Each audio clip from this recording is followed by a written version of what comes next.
आज इनकी संख्या 75 से 80 हजार करोड़ तक पहुंची है। अकेले यूपी यहां से एक्सपोर्ट कर रहा है। स्टार्टअप कल्चर आपके समय थी ही नहीं। आप स्टार्टअप कल्चर क्या करते? आपका स्टार्टअप कल्चर तो कट्टा और क्या बोलते हैं उसको,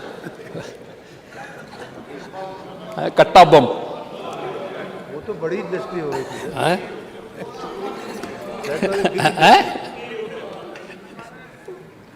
लेकिन आज यूपी के अंदर 20,000 से अधिक पंजीकृत स्टार्टअप हैं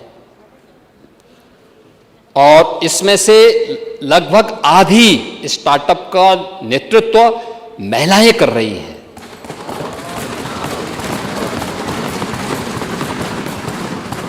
और जो नेशनल स्टार्टअप रैंकिंग है उसमें यूपी टॉप परफॉर्मर स्टेट के रूप में उत्तर प्रदेश ने स्थान प्राप्त किया है।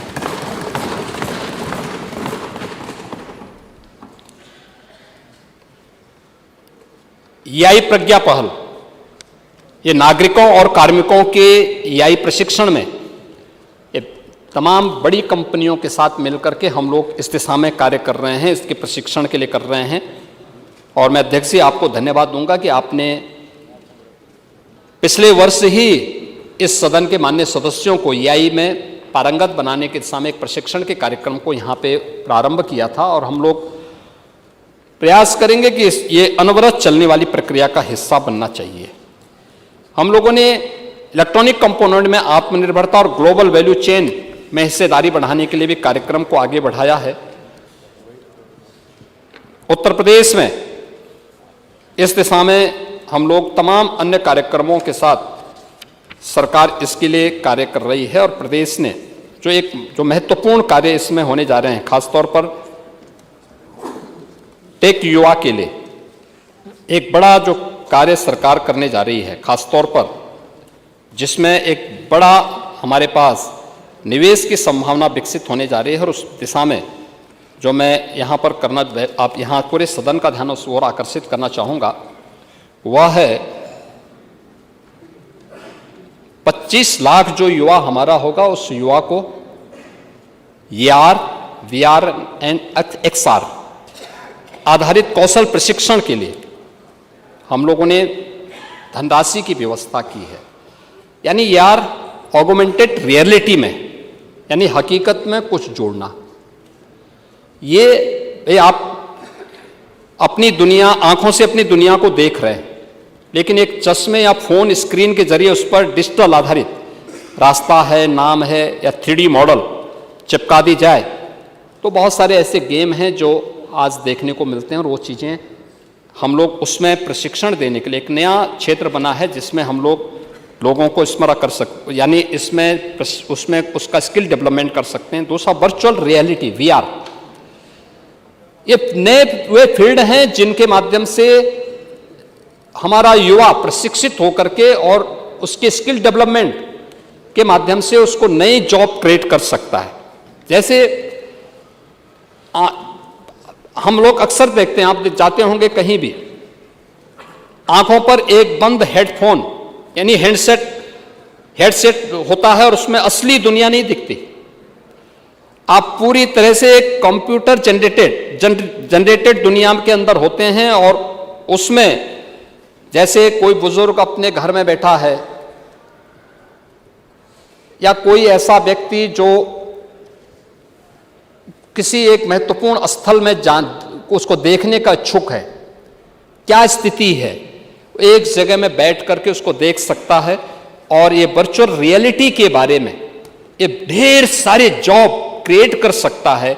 सरकार इसके लिए भी 100 करोड़ रुपए का प्रावधान हम लोगों ने इस व्यवस्था के लिए की है। और XR यानी ये हकीकत और डिजिटल का मिलन, यानी AR से एक कदम आगे और इसके डिजिटल ऑब्जेक्टिव्स, इन सब को हवा में तैरते हुए नहीं बल्कि वास्तविक मेज पर हम इसको आगे बढ़ा सकते हैं। इन चीज़ों को लेकर के एक नए कार्यक्रम को लेकर के सरकार आगे बढ़ने जा रही है और ये बड़े, यानी टूरिज्म के सेक्टर में और अलग अलग सेक्टर में इसमें बहुत सारी संभावनाओं को हम आगे बढ़ा सकते हैं। और सरकार ने इस दिशा में एक नए कार्यक्रम को मजबूती के साथ आगे बढ़ाने का निर्णय लिया है और सरकार इसमें अपना पूरा सहयोग कर रही है। और इसको जो है बजट में भी हम लोगों ने पहली बार उत्तर प्रदेश के बजट में इसके लिए धनराशि की व्यवस्था भी हम लोगों ने यहाँ की है। मैंने EI सेंटर ऑफ एक्सीलेंस की बात यहाँ पे कही है कि उसके लिए भी धनराशि की व्यवस्था है और भी अन्य महत्वपूर्ण चीज़ों के बारे में हम लोग यहाँ पे पहले ही व्यवस्था कर चुके हैं। लखनऊ और गौतम बुद्ध नगर में यू हब यानी प्लग एंड प्ले इंक्यूबेशन एवं इनोवेशन के लिए धनराशि की व्यवस्था की गई है। और अब यूपी यानी ये सभी चीज़ें बताती हैं कि उत्तर प्रदेश इन सब के बाद ये चीज़ें अब बीमारू राज्य की श्रेणी से ऊपर उठ करके आगे बढ़ चुका है और काफ़ी चीज़ें उसके सामने देखने को मिल रही हैं कि आज जो बदली हुई तस्वीर है, इसलिए क्योंकि सरकार ने उस दिशा में कार्य प्रारंभ किया है। मैंने यहाँ पर CM युवा के बारे में यहाँ पहले ही मैंने आपको ODOP स्कीम के बारे में भी मैंने यहाँ पे बताया था। अन्य तमाम स्कीम के बारे में जो जिनके लिए धनराशि की व्यवस्था की है। और मैं आज इस सदन में एक बार और कहना चाहूँगा, जो सरकार ने बजट में प्रावधान किया है और वह है जो 24 जनवरी को उत्तर प्रदेश स्थापना दिवस के अंदर लौह पुरुष सरदार वल्लभ भाई पटेल के नाम पर हम लोगों ने एक एम्प्लॉयमेंट जोन हर जनपद में स्थापित करने की बात कही है। एक ऐसा सेंटर होगा जो एक ही छत के नीचे, चाहे वह कोई भी किसी भी प्रकार का नौजवान आता है, उसका स्किल डेवलपमेंट भी करना, उसके लिए उसके अनुरूप कार्य को भी उपलब्ध करवाने की तैयारी करना।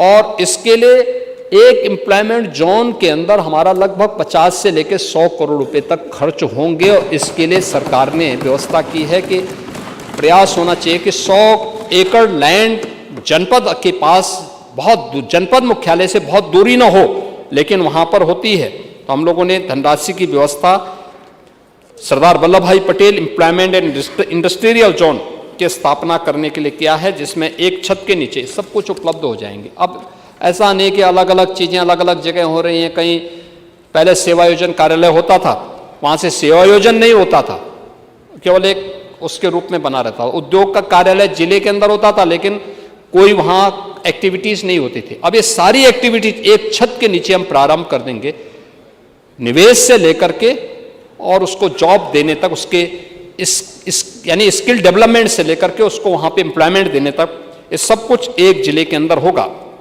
और उत्तर प्रदेश यानी उसी जोन में हम लोग सभी कॉमन फैसिलिटी सेंटर भी उपलब्ध कराएंगे, टेस्टिंग लैब भी उपलब्ध करा देंगे, प्रोडक्ट डिस्प्ले और डिजाइन सेंटर, प्रशिक्षण केंद्र, ये सब कुछ उसके अंदर ही उसी जोन के अंदर हम उपलब्ध करवाएंगे। एक बड़ा सेंटर बनेगा जो यूपी को एक नई पहचान उपलब्ध करवा सकता है।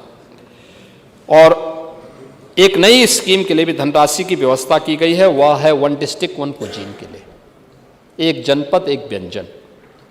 उत्तर प्रदेश तो इस दिशा में काफ़ी प्रगतिशील रहा है और उत्तर प्रदेश ने काफ़ी यहाँ पे प्रगति भी की है। और हमारे यहाँ हर जनपद के अंदर